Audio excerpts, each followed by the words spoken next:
Il était jardinier. Elle l'a accusé avec son sang. Omar m'a tué.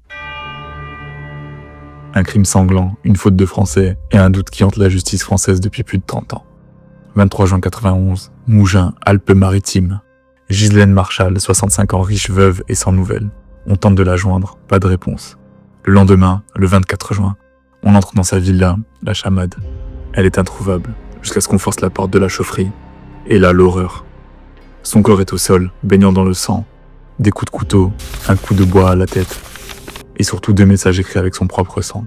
Omar m'a tué, Omar T. Omar Haddad, son jardinier, est rapidement accusé. Même s'il a un alibi pour le 24 juin, la date de la mort est mystérieusement corrigée au 23. Et le piège se referme. Pas de preuves directes, pas d'empreinte, pas d'armes.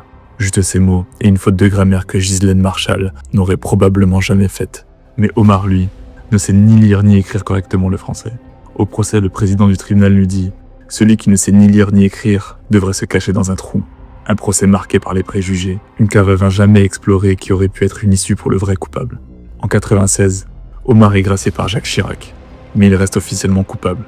En 2021, des ADN masculins non identifiés sont retrouvés sur les portes, pas ceux d'Omar. Il demande la révision du procès, mais en 2022 c'est refusé.